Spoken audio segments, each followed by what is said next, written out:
제가 대학 다닐 때 이제 아르바이트로 대학가에서 DJ를 했습니다. 야, DJ. 그래서 이제 노래를 많이 틀다 보니까 역시. 네. 99%가 사랑에 관한 노래였어요. 뭐 호랑나비 이런 거 빼놓고 거의 참신했는데. 거의가 사랑에 관한 노래인데 가사가 뭐 못다 이룬 사랑, 배신당한 사랑, 뭐 눈물의 씨앗, 뭐 이런 아픈 사랑이 대부분이었어요. 그런데 이게 세상 사람들의 사랑인데 전혀 다른 사랑이 나타났다고 성경은 얘기합니다. 요한일서 4장 9절에 하나님의 사랑이 우리에게 이렇게 나타낸 바 되었으니, 그러니까 하나님의 사랑이 나타난 거죠. 이 세상에.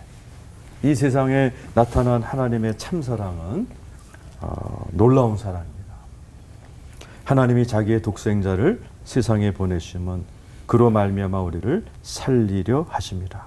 사랑은 여기 있으니 우리가 하나님을 사랑한 것이 아니요 하나님이 우리를 사랑하사 우리 죄를 속하기 위하여 화목제물로 그 아들을 보내셨습니다. 자기 아들을 우리를 위해서 죽이시기까지 사랑하시는 사랑입니다. 그것도 우리가 죄인 되었을 때 일방적으로 보내주신 일방적인 무조건적인 사랑이고, 하나님이 먼저 손을 내미신 사랑이기 때문에 그 누구도 끊을 수 없는 끈질긴 사랑입니다. 오늘 그 사랑이신 하나님은 우리에게 이렇게 일방적인 사랑으로 다가오셨고, 우리에게 너희도 그렇게 사랑하라 요구하시죠. 요한일서 4장 11절 사랑하는 자들아 하나님이 이같이 우리를 사랑하였은즉 우리도 서로 사랑하는 것이 마땅하다. 다 알죠. 안 돼서 그렇지. 아닌데 안 되죠. 그러나 감사한 것은 사도 바울도 안 됐나 봐요. 그래서 오라 나는 곤고한 자로다. 누가 나를 이 사망의 몸에서 건져내랴. 이 사망의 몸이 로마 사람들이 쓰던 고문 방법이었습니다. 포로를 잡아놓으면 그 포로의 입을 열기 위해서 사망의 몸이 뭐죠? 시체. 시체 가운데도 구더기가 많은 시체를 캐다가 막 잡아온 적의 포로와 묶어놨다 그래요. 그것도 얼굴과 얼굴을 마주보고 몸과 몸을 마주보고. 그게 사망의 몸이라는 고문 앞에 뭐 이실 짓고 안 할 용사가 없었다고 그래요. 마치 사도 바울이 한편으로는 사랑하고 싶은데 한편으로는 안 되는 이 딜레마에 빠져서 고민할 때 오라 나는 곤고한 자. 누가 나를 이 사망의 몸에서 건져내랴. 그리고 그 다음 절에 뭐죠? 하나님 안에서 그리스도로 인하여 하나님께 감사하자. 왜요? 그리스도께서 그 문제를 해결해 주신 겁니다. 그리스도께서 오셔서 이렇게 얘기하셨어요. 내 안에 거하라. 나도 너희 안에 거하리라. 가지가 포도나무에 붙어 있지 아니하면 절로 과실을 맺을 수 없음 같이 너희도 내 안에 있지 아니하면 그리하리라. 사랑 덩어리 참사랑이신 예수가 내 안에 들어오셨고 나로 하여금 또 그분의 사랑 안에 거하라고 말씀하는 거죠. 요한복음 15장 9절에 아버지께서 나를 사랑하신 것 같이 나도 너희를 사랑하였으니 나의 사랑 안에 거해라. 우리는 예수가 내 안에 오셨고 그분의 사랑이 나에게 흘러오기 때문에 내 안에, 여러분 안에 하나님의 사랑이 있습니다. 근데 문제는 그것이 흘러나가지 않는다는 거죠. 막힌다는 것이죠. 왜요? 육체 때문에 그렇습니다. 갈라디아 5장 17절에 육체의 소욕은 성령을 거스리고 성령은 육체를 거스리나니 이 둘이 서로 대적하므로 너희가 원하는 것을 하지 못하게 하려 합니다. 우리 다 원하죠. 사랑하고 싶고 거룩하고 싶고 또 멋지게 살고 싶은 원하는 것을 못하게 하는 게 내 안에 있는 성령님의 소욕과 내 육체와의 갈등 때문에 그렇습니다. 그래서 잘못된 생각들, 상처, 아픈 기억 이런 것들이 하나님의 사랑이 나오지 못하도록 막습니다. 그래서 성령의 도움으로 육체를 다스릴 때 하나님의 사랑이 나를 통해 흘러나오게 되는 겁니다. 우리가 항상 예수 죽인 것을 몸에 짊어짐은 예수의 생명도 우리 몸에 나타나게 하려 합니다. 우리 산자가 죽음에 넘기움은 예수의 생명이 또한 우리 죽을 육체에 나타내게 하렴이라고 고린도서 4장 10절 11절에 얘기해요. 예수가 나를 통해 나타나야 돼요. 내 힘으로 안 됩니다. 내 안에 계신 예수가 나라는 육신을 통해서 말을 통해 그 사랑이 나타나야 되죠. 그래서 프로이드라는 심리학자의 뭐 주된 사역이 갈등 해소니까 유명한 명언을 남겼습니다. 그림자를 껴안으면 황금이 된다. 그 그림자가 바로 힘든 사람들, 또 원수된 사람들, 이런 그림자 있죠. 그걸 껴안으면 황금이 되는데 껴안기가 어렵다라는 이야기죠. 그림자를 껴안아서 진짜 황금이 된 어느 어머니 얘기를 하고 마치려고 합니다. 한 20, 30년 전에 제가 신학생 때 방송을 듣는데 어느 어머니의 간증이 흘러나오셨어요. 아들을 낳는데 뇌성마비를 난 겁니다. 남편은 네가 재수없어서 그랬다 도망가 버리시고, 그 당시에 직업 구하기 어렵던 시대의 어머니가 연탄 배달을 하면서 뇌성마비 아이를 키운 겁니다. 10여 년이 지난 어느 날 초등학교 연탄 배달을 하러 갔어요. 이미 이제 10대가 된 큰 아들을 어떻게 할 수 없으니까 축구 골대에다가 묶어놓고 이제 연탄을 창고에다 이렇게 했고 나왔는데 못 볼 걸 본 겁니다. 골대에 묶여있는 아들을 가운데 두고 그 초등학교 학생들이 한 10명 정도가 자기 아들을 향하여 오줌을 싸고 있더라고요. 아들이 온몸이 오줌바다가 된 이 어머니가 이 뚜껑 열린 거죠. 아들을 연탄 리어카에 싣고서 서울역으로 가셨대요. 그리고 옛날이니까 그 서울역에서 사람들이 막 밀려 내려오는데 아들을 밀어 넣어버렸답니다. 버린 거죠. 그러면 편할 줄 알았대요. 그러니까 잠을 못 자고 죄책감에 시달리고 찾아나가 서울역에 엎드리는 거죠. 기도하고 기도하는데 꿈에 어느 수도원에 자기 아들이 어떤 분이 이렇게 허리를 다친 아들을 끌어안고 있는 모습이 보여서 그 수도원을 다 뒤졌는데 전라도 어느 지역에서 진짜 아들이 허리를 다친 모습으로 거기에 있는 걸 발견한 겁니다. 평생 처음 어머니한테 버림받은 아들이 너무 당황되니까 이게 서울역 인파에 밀려서 길거리를 헤매다가 택시에 치인 거예요. 그 아들을 찾아오면서 이 어머니가 결심했답니다. 지금까지는 나 얘 죽었으면 좋겠다. 어머니지만. 그러나 지금부터 내가 하나님의 사랑으로 참 사랑을 해야 되겠다. 그래서 낮에는 연탄 배달하고 밤에는 신학교를 등록을 하신 겁니다. 내가 제대로 배워서 제대로 이 아들을 키워야 되겠다. 어느 날 수업 시간에 교수님이 들어오셔서 오늘은 강의는 안 하고 하나님의 음성을 듣는 시간을 갖겠습니다. 교수들이 준비 안 할 때 꼭 써먹는 방법입니다. 그래서 다 같이 눈을 감고 성령님의 음성을 들읍시다 하는데 갑자기 성령께서 이 연탄 배달하는 엄마에게 네가 학교를 세울 것이다. 그 어머니가 너무 피곤하니까 사탄아 물러가라 그러고 주무셨답니다. 근데 그것도 이상한 일이 자기 집에 자꾸 뇌성마비 자녀를 둔 어머니들이 찾아오더라는 거죠. 벌써 이제 20년 가까이 길러오셨다는데 우리 아들을 이럴 때 어떻게 하면 좋겠냐. 이런 어머니들이 자꾸 찾아와서 자문하게 되고 돕다 보니까 기도 몸이 형성이 됐고 그 어머니들이 갑자기 우리가 이럴 게 아니라 우리 아이들을 위해서 학교를 세웁시다. 그리고 초대 교장으로 당신이 하는 게 좋겠습니다. 이분이 초대 교장이 된 거예요. 그래서 간증을 하시면서 그 말씀을 들었을 때 그 뇌성마비 아이의 그림자, 죽었으면 좋을 것 같은 그 아들을 껴안았더니 내가 연탄 배달부에서 교장이 되는 황금이 되어버렸다라는 그 간증을 들었습니다. 우리의 사랑으로 그림자를 껴안을 수가 없습니다. 하나님이 도와주셔야 우리는 참 사랑을 하는 것 같습니다.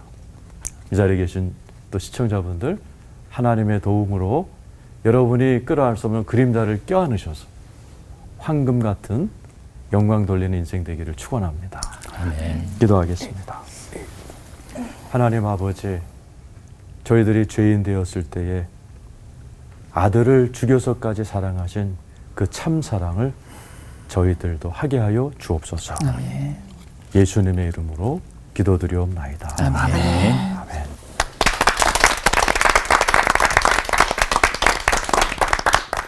사람들이 가장 관심을 가지고 있는 게 사랑이잖아요. 한국 사람들이 제일 좋아하는 단어가 첫째는 엄마라는 단어, 어머니라는 단어고 두 번째가 사랑이라는 단어라고 그러더라고요. 사랑은 뭐냐? 내가 이 사람을 좋아하다 콱 죽어도 좋아. 그게 사랑이고. 사명은 뭐냐? 내가 이 일을 하다 콱 죽어도 좋아. 그걸 사명이라 한다더라고요. 사랑은 그만큼 죽음보다 강한 것인데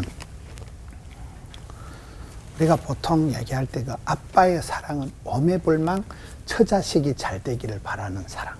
엄마의 사랑은 오매불망 내 새끼가 잘 되기를 바라는 사랑. 그 부모님의 사랑 때문에 우리가 이제 이만큼 자라가는 거잖아요.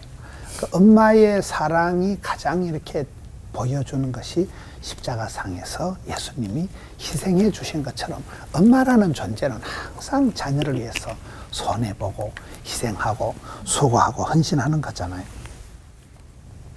저는 오늘 본문의 말씀을 예수님이 베드로를 찾아오신 그 요한복음 마지막 장을 본문으로 정했는데 예수님께서 부활하시고 난 뒤에 이제 실패한 제자 베드로를 찾아오셨잖아요. 베드로를 찾아오셔가지고 묻지도 찾지도 않으셔. 야, 너 3년 동안 나한테 배운 게 뭐냐? 만화빵 강아지는 3년 되면 라면을 쌈다 이러잖아요. 너 3년을 그렇게 배우고 듣고 같이 다니는데도 어떻게 너는 그렇게 배신 때리고 도망가냐? 어? 너가 어떻게 내 제자냐? 이런 걸 묻지도 찾지도 않고 사랑만 얘기하시는 거예요. 요한의 아들 시몬아, 네가 나를 사랑하느냐? 저는 그 베드로를 향한 예수님이 판단하지도 않고 잔소리하지도 않고 가르치려고 하지도 않고 그냥 사랑을 확 덮어버리는 거예요. 그냥 그 사랑만 하시는 그 부분이 그 못난 베드로를 기의 변화를 시켜서 예수님의 수제자가 되게 된 것이다. 예수님의 사랑은, 참 사랑은 포기가 없는 거예요. 우리를 판단을 안 하시는 거예요. 그 부분이 저는 예수님의 참 사랑이다. 저는 그 예수님의 사랑을 제일 제가 신학을 하면서 깨달았던 게 누가복음 23장 34절이에요. 예수님이 십자가에 못을 박고 침을 뱉고 야, 남 내려봐라. 네 십자가에서 내려오면 내가 믿어줄게. 그때 예수님께서 그 잡것들을 위해서 하신 말씀이 있어요. 그때 예수님이 하신 말씀이 아버지 저들을 사하여 주옵소서. 자기들이 하는 것을 알지 못하니이다. 저는 이 말씀을 받아들일 때 제가 만약에 예수님 같으면 야 그래 내려간다니 아무리 바빠도 내가 하나님 3분만 시간 주세요. 내려가서 니는 손 보고 간다. 아니면 요한 보고 야 제 이름 적어놔라. 3일 뒤에 부활해서 신방 간다. 저 같으면 손 좀 보고 갈 건데 예수님께서는 하나님 아버지 저들의 죄를 용서하라는 거예요. 어떻게 자기를 못을 받고 침을 뱉고 조롱을 하는 그런 사람을 저는 거기서 그 예수님의 사랑은 그냥 덮어주고 용서해주고 저는 제가 개인적으로 예수님의 사랑을 가장 리얼하게 깨닫는 게 그 말씀이에요. 성경은 보면 원수를 사랑하라 이러잖아요. 근데 원수가 어떨 때는 내 옆에 있어. 집사람도 원수고 자식도 원수고. 근데 저는 이게 원수를 사랑하라는 이 성경 말씀이 굉장히 실제적이다고 생각하는 것은 이 사울 왕이 다윗을 미워하다가 자기가 먼저 죽었잖아요. 하만이라는 사람이 모르드기를 미워하다 자기가 먼저 죽었잖아요. 우리가 진짜 원수를 원수같이 대하면 내가 먼저 죽어. 근데 원수를 사랑해버리면 내 마음이 부드러워져서 원수를 사랑하는 정도의 사랑은 능력이기 때문에 원수를 사랑하는 사람은 그만큼 나도 마음이 부드러워지고 넓어지기 때문에 사랑만이 사람을 바꾸는 거잖아요. 하나님이 우리를 보실 때도 내 같은 것을 이렇게 사랑해 주시기 때문에 그러니까 사랑이라는 것이 그렇게 예수님은 어떤 베드로 아니라 어떤 무식한 어떤 바보라도 예수님을 만나면 사랑으로 녹여서 사랑의 제자를 만들 수가 있는 거잖아요. 사랑은 능력이다. 사랑은 기술이다. The art of love 이런 말이 있어요. 예수님은 사랑의 본체시기 때문에 예수님을 만나면 누구든지 사람이 변화가 된다는 거예요. 바뀌어진다는 거예요. 저는 그 사랑을 원수를 사랑하라는 이 부분에서도 우리가 원수를 사랑할 정도로 의지적으로 반응에 상관없이 사랑을 하면 사실은 그 사랑은 나를 살리는 게 되는 거예요. 제가 직장생활 한 10년 정도 했는데요. 부산의 보건병원이라고 그게 그 원장님이 장기려 박사님이라고 있어요. 그분은 한국의 사랑의 사도다.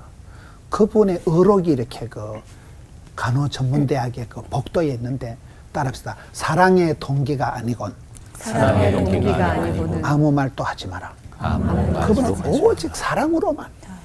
그분이 장기려 박사님이 대한민국의 의료보험을 처음 만들고 많은 의사들의 표상이 되고 사랑의 사도가 된 거거든요. 그분은 항상 사랑의 동기가 아니면 말도 하지만 세상의 사랑은 거짓부리 사랑이 많고 사랑한다면서 상처 주는 게 많지만은 우리 하나님의 사랑은 조건도 없이 반응에 상관없이 일방적으로 주는 그 사랑으로 인해서 베드로가 변화되었듯이 우리도 우리 마음속에 원수 같을지라도 의지적으로 사랑하려고 하면 그 사랑이 결국은 나를 지켜주는 거예요. 이 험한 세상에서 마귀의 괴계, 공작, 공격 가운데서 성도를 지킬 수 있는 건 이 뜨거운 사랑밖에 없는 거예요.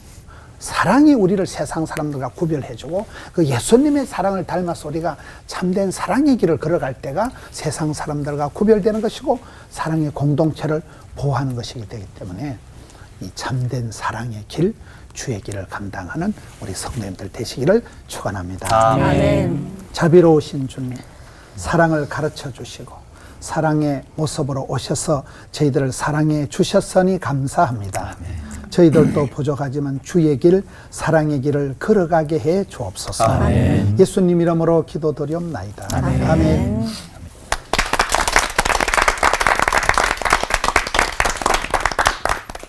고린도전서 13장 8절을 제가 한번 읽어보겠습니다. 사랑은 언제까지든지 떨어지지 아니하나.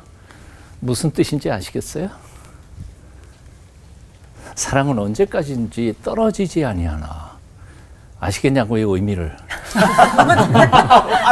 어렵습니다. 떨어지지 않는다. 떨어지지 않는다. 네. 내 국어 선생 출신이야. 모르겠어 무슨 뜻인지. 네. 사랑이 떨어지다니 낙엽도 아니고 뭐 이게 뭔 소린가. 다 하지 않는다. 영어 번역이 이렇게 돼 있어요. 영어 성경에는 Love never fails. 사랑은 결코 실패하지 않습니다. 하지 않는다. 번역을 어떻게 이렇게 했는지는 모르겠어요. 여하튼 오늘 이 말씀 가지고 한마디 나누려고 해요. 고린도전서 13장에 결코 실패하지 않는 사랑이라고 하는 것은 아까도 목사님 말씀하셨던 것처럼 십자가에 죽으시면서도 아버지여 저들의 죄를 용서하소서. 다 몰라서 그랬습니다. 그리고 기도하면서 죄를 뒤집어 쓰시면서 죽어가는, 그러면서 심장이 파열돼서 피를 토하면서 사랑하는 사랑, 이 사랑이라는 거죠. 요한복음에 보면 예수님께서 이렇게 말씀하신 적이 있죠. 나는 하늘로부터 내려온 산 떡이니. 근데 나는 번역이 잘못됐다고 생각해요. 떡 먹고 살아요? 밥 먹고 살아요? 밥 먹고 살죠. 그러니까 산 밥이에요. 근데 이게 살아있는 밥이 살아있다는 뜻이 아니에요. 살리는 밥이에요. 나는 하늘에서부터 내려온 살리는 밥이니 나 먹어. 그리고 내 피를 마셔. 그럼 너희가 살 거야. 마치 이렇게 말하는 거예요. 너무 이제는 먹을 게 없으니까 굶어 죽어가는 사람 앞에 자기 살 떼가지고 이거 먹고 너 살아. 난 죽어도 괜찮아. 하는 말씀하고 똑같은 거 아니냐 그거예요. 예수 그리스도께서 죽으신 십자가의 사건은 바로 그런 겁니다. 나를 먹어. 그리고 너희는 살아라. 하는 심장이 터져 나가면서 죄인들을 사랑하신 예수 그리스도의 사랑, 그 사랑을 가리켜서 고린도전서 13장 8절에서는 아가페, 헬라어에서는 the love, 그 사랑이에요. 정관사가 붙어있는 예수 그리스도의 사랑만을 그 사랑이라고 표현한 거지. 이 사랑은 피조물들을 위해서 조물주가 죽으시는 사랑이에요. 그럴 수는 없어요. 그런 사랑이에요. 인간의 본능 속에서 나오는 사랑은 계산적일 수밖에 없어요. 예? 그리고 자기 중심적일 수밖에 없어요. 이기적일 수밖에 없어요. 우리는 남녀가 서로 사랑해서 더 사랑하고 싶어서 같이 살죠. 근데 왜 싸워요? 이유는 간단해요. 이유가 간단해요. 왜냐하면 너무 똑똑해요. 너무 계산이 정확해요. 부부 싸움 할 때 첫 번째 레퍼토리가 뭔지 아시죠? 당신이 나한테 해준 게 뭐야? 나는 당신한테 이렇게 했는데. 즉 다시 말하면 저울질하고 있는 거예요. 내가 당신한테 한 것과 당신이 나한테 한 것과를 저울질했는데 보니까 내가 손해봤어. 그래서 억울한 거예요. 그래서 싸우는 거죠. 근데 그거는 뭘까요? 사랑일까요? 아니요. 투자예요. 시장 바닥에 가갖고 내가 준 돈만큼 물건 값이 맞을까 틀릴까 손해볼까 사기 당했을까. 이건 사랑이 아니에요. 예수 그리스도의 십자가의 사랑은 그건 투자가 아니라는 거예요. 이런 사랑, 계산적 사랑, 자기 본능적 사랑 가지고는 가정도 행복해질 수 없고요. 세상도 하나도 바뀌지 않아요. 오히려 세상을 변화시키는 사랑은요. 손해보는 사랑이에요. 본전도 못 찾는 사랑이에요. 톨스토이라고 하는 사람이 바보 이반이라고는 단편 소설을 썼는데요. 거기는 이런 바보 이반이라는 바보가 등장해요. 제일 큰 형님 세미어는 권력을 좋아해요. 그래서 군대에 가가지고 장군이 돼서 정치가의 딸과 함께 결혼해서 권력을 줘요. 이게 최고라고 생각해요. 둘째 형 타라스는 돈이 최고라고 생각했어요. 돈 열심히 벌어서 부자가 됐어요. 큰 형과 둘째 형이 만나면 밤낮 싸워요. 권력이 최고고 돈이 최고고. 집안에 두 형만 오면 집안이 복잡해요. 싸움이 퍼져나가고요. 그거를 평화롭게 조정하는 사람은 이반이에요. 그러니까 다 좋아하는 거죠. 마귀라는 놈이 세미언에게 더 큰 권력을 유혹하면서 타락시켜버려요. 둘째 형 타라스에게 더 많은 돈을 유혹하면서 또 타락시켜버려요.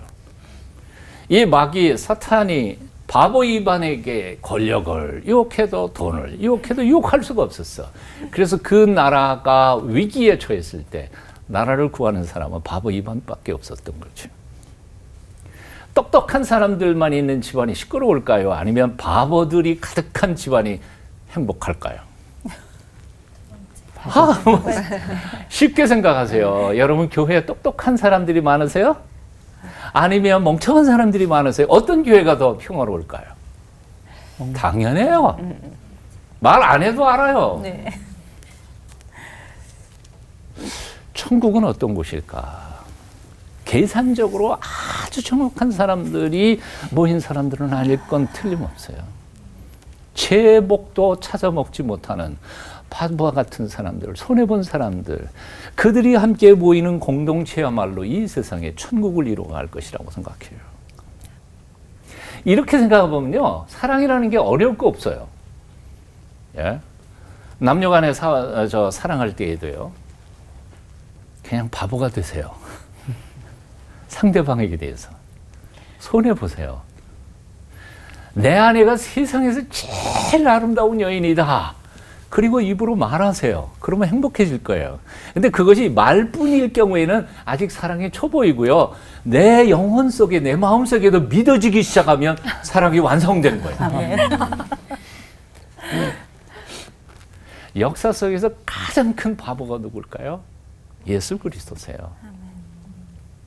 바보 예수. 빌립보서 2장 5절 이하에 보면 너희 안에 이 마음을 품어라. 곧 그리스도 예수의 마음이니. 그리고 그는 근본 하나님의 본체이시나.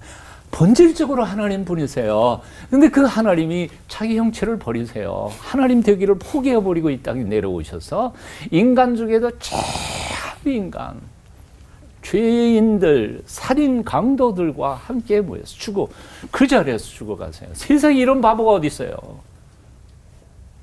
사랑이란 간단한 거죠. 하나님이 하나님 되기를 포기해버리는 게 사랑이에요. 남편이 남편 대접받기를 포기해버리고 아내가 아내 대접받기를 포기해버리고 목사가 교회에서 목사 대접받기를 포기해버리는 게 사랑이죠. 그러는 순간 그 공동체는 그 가정에 행복해지기 시작할 거예요. 바보가 되는 거예요. 쉽지는 않아요. 부모들은 자식들을 그냥 사랑하다가 죽어요. 하나님께서도 우리에게 그렇게 사랑하셨어요. 받는 거에다가는 사랑받고 안 받고 복 받고 안 받고 그건 하나님이 내게 주실 축복이고 은혜예요. 오케이?